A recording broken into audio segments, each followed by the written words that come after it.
One of the corporate cultivation grows that just got a license in Oakland. They said that they're going to grow 58 pounds a day in their corporate grow and make $59 million a year. I did the math. That comes out to like between $2,800 a pound and $3,900 a pound. Wholesale, dude. And everybody knows that at the dispensaries, they usually double the price of wholesale. So pot could, and plus with the tax they throw on top of it, which is whatever they want it to be, they could tax your $200 ounce $200 if they want to, totally legally. We could be even more expensive if Prop 19 passes. Vote no, wait for 2012, wait for another initiative to come out in 2012, the California Cannabis, Hemp, and Health Initiative, also known as the Jack Perry Initiative. Google it and vote no on November 2nd. Thank you. Thank you, Dragon Company. So, now we're going to have the attorneys speak. They're going to have 7 minutes each. You have 7 minutes instead of 5. Oh, you're not? Okay, well anyway, you're going to be going on the last rebuttal here. So this is Mike Gray. Thank you very much. I want to make it perfectly clear I'm not a lawyer. Actually, I'm an aeronautical engineer. And I have gotten involved with the drug war by virtue of the book that I wrote, Drug Crazy, in '99, that was a takedown on the entire drug war, of which marijuana is the linchpin. 15 million Americans have been arrested for marijuana possession. Any others? I'm among them, certainly. This happened at LAX. I was at LAX with my wife on the way back to St. Louis to see her grandmother, or her mother rather, for Thanksgiving, and a cop found a roach in my jacket pocket, and I missed the plane because they called in 15 guys, they were circled and they were armed, and they searched everything, and finally they let me go on the plane. I missed it, but I was cited, had to go down to court and go through all this shit, and I have a medical marijuana recommendation in my pocket, okay? You are totally unprotected. So I think that while Lynette and Dragonfly make interesting arguments, they're irrelevant. And I don't mean that to be dismissive of their involvement in the issue. And I know that they feel very passionately about this. But what this discussion is whether, on the order of whether indica is better than sativa, okay? We need to get to the basics. And I want to talk about something really basic that came to me back in '96.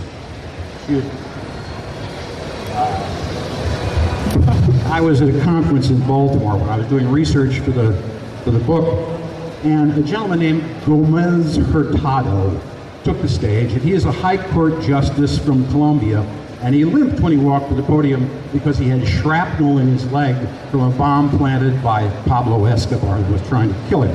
And this is what he said. Forget about drug deaths and acquisitive crime and addiction and AIDS. All this pales to insignificance before the prospect facing the liberal societies of the West. The income of the drug barons is greater than the American defense budget. With this financial power, they can suborn the institutions of the state, and if the state resists, they can purchase the firepower to outgun it. We are faced with a return to the Dark Ages. Okay, now that's serious business. Now you look just to the south here, Mexico, 28,000 deaths in a drug war with some guys, actually guys that we trained. We sent the military down there to train a special unit of Mexican police to fight the drug cartels, and as soon as we finished training them with the finest counterinsurgency, this, ladies and gentlemen, is a total game changer. Everything hangs on this. Everything hangs on this. We can't afford to put this off 2 years because the situation may change. We have no idea what's going to happen. What we've got is a battle that's right in front of us right now, and we can win it. If the people, I mean, this thing is that close, neck and neck, and we've got to go to the wire, and we need everybody there who can possibly bring this to a just conclusion finally. And let me tell you, one of the things that is certain, and the Mexican, Jorge Castaneda did an op-ed in the LA Times a couple of days ago, and he said, if Prop 19 passes in California, they are going to immediately consider legalization in Mexico. Okay, and I'll tell you something else. They're going to immediately consider legalization in Michigan and Arizona and all of the other states where we now have medical marijuana patients who are being arrested in spite of the fact that we have achieved these breakthroughs legally. And what we're talking about is a psychological shift.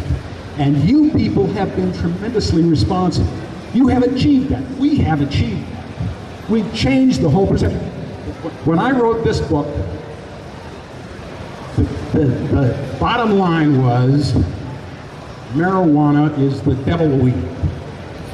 And the one way for sure that you can do that is make marijuana legal. If we find that if the tax rates are not right and they're being treated unjustly in any way, there will be preferences, obviously, for medical marijuana patients. You people deserve preferences. We deserve preferences. So that will happen in subsequent legislation, and it'll go through like that. Because all of a sudden, everybody in the state of California and across this great freedom-loving land of ours, even Glenn Beck, will realize that marijuana is not the devil weed. Attorney General. Now I would like to bring up Letitia Pepper. She has her side, and we definitely want to hear this. Let's have a big hand for Letitia. Do I get more time to match that? Cool. Hey, thank you. Okay, I'm going to come out and say some things that aren't cool. I'm going to say when I was 25, I smoked marijuana. I worked at a guest ranch, and we lived there, and people there I worked with used marijuana, so I used it, and I didn't particularly like it. And I never used it again until about 2 years ago. I've had multiple sclerosis for 17 years, and I used to take multiple prescription medications. My monthly bill for my copay and my insurance was well over $1,000 just for stuff related to that. Within the last 2 years, I started using medical marijuana. I'm not taking any prescription medications now. I do use vitamin D3 and other supplements, and if you know people with MS, tell them to make sure that they're using vitamin D3, and also they should start using marijuana. Now, I wanted to tell you that because one of the things that I see happening, based on my experience, is what's happening is that more and more people accept marijuana because they see it actually helps people. And also what's happening is because of Prop 215, and the fights that people have had on the local levels, people are able to grow as much as they need to for their own medical purposes and those of their children. There are people in California doing research, individual parents growing and breeding marijuana and looking for the answers to weird diseases that may turn out to be nothing but a cannabinoid deficiency. If you've ever seen Lorenzo's Oil, that movie about the parents whose kid, it's a true story, was really sick, and he was in a pharmaceutical drug study with other little kids who had this weird disease, and his parents did their own research, and they found something natural, a combination of oils that treated this illness. And the movie shows how they persuaded the other parents to do this and to stop with the pharmaceuticals. And if Prop 19 passes, that kind of research all over this California will be ended. And the reason is that Prop 19 was actually written in order to take away people's existing rights to grow as much marijuana as they need to for themselves and their family members. You have that right now, and Prop 19 was written to remove it. Now, Lynette said she thinks it wasn't unintentional, but I don't. And the reason I don't is I am an attorney. I've been an attorney for almost 30 years. I worked for the California Courts of Appeal. I worked for justices who asked me to come back and work for them again because they believed the things I told them were true, and I'm good at it. I worked for a while for Best & Krieger, this big law firm that's going around and advising cities how to ban collectives. I used to work for them. I quit working for them because I thought what they did was unethical, some of the things they did. And in fact, you know what? They're wrong, because under the law as it exists now, collectives are constitutionally protected. You have a constitutional right in California to use medical marijuana for your health purposes, and you can grow as much as you need to under the law as it exists now. And because your right to marijuana is constitutionally protected, your right to have collectives you can get it from is also protected. You have a constitutional right to pornography. You know that? The Constitution doesn't protect adult bookstores, but they're protected because a right is meaningless unless you have access. So the law right now is very, very good. And Prop 19 is designed to take away those existing rights. And the reason I say it's intentional is I am an attorney. I was going to work on the Yes campaign. I want marijuana to be legalized. I want it legal for everybody. And so I read this thing.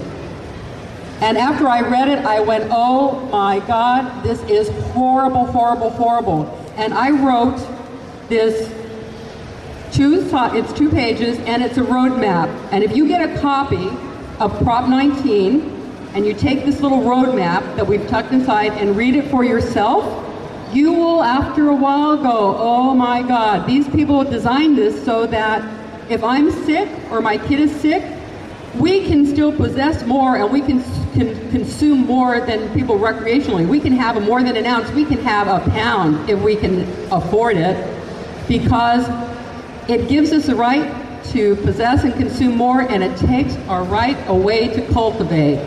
Right now, I can have a big area of marijuana. If this passes, I get a little square area, not much bigger than this podium, and in addition, my city can tax it as much as they want. Right now, you know what, I'm having people telling me, well, you know, the cities can tax marijuana right now if they want to. No, they can't. In California, the California Constitution protects growing crops from taxation. Growing crops are exempt. The state can't tax marijuana, the cities can't tax marijuana, the counties can't tax marijuana unless Prop 19 passes. This gives them the constitutional right to tax what you're growing in your own backyard. No kidding. This is the most horrible thing I've ever seen. And that's why you know what? I don't represent dispensaries. I'm not representing patients. I was just somebody who was really sick and got better. And I want to be able to keep doing that. And I want you guys to be able to do that. And the people who aren't here and don't know any better about what's going on, I want them to be able to too. I get really emotional about this. Part of it is the MS makes people have emotional lability, so you start crying and then you stop. That's part of the damage that you get to brains. My brain is not damaged for my legal analysis. And I want to tell you, the yes people in 19 were invited to bring copies of this to this debate. The guy who set up the debate asked them to print 1,000 of these to bring for you to have, and they wouldn't do it. No, that's true. She says it's not true, but it is. And so the thing is that, you know what? You go to their booth and they won't have these either. So we paid for these so you can read them yourself. That should make you suspicious right there. You know what? This is not a lie. I am not lying. And I'm not going on lying either. This is not a lie. And you know what? That's why we want you to read it. We don't want you to go, you know, oh, OC Normal's in favor of it, and these famous people are in favor of it. No, no, no, read for yourself, okay? And if you go to that booth over there, there's all this stuff. You can take it, make copies, take it to your collectives. Thank you.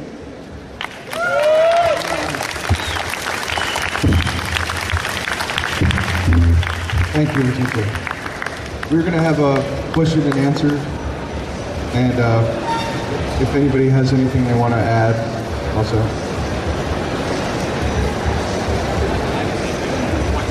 I appreciate Lynette's position, and as a patient and MS, I'm familiar. Pardon me? Leticia, excuse me. I'm sorry, Leticia.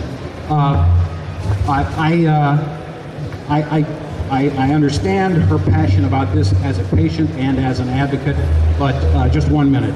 I deeply resent her accusations about Richard Lee. I've known Richard Lee. He's from Houston. I've known him for 20 years. He is one of the finest people I have ever met.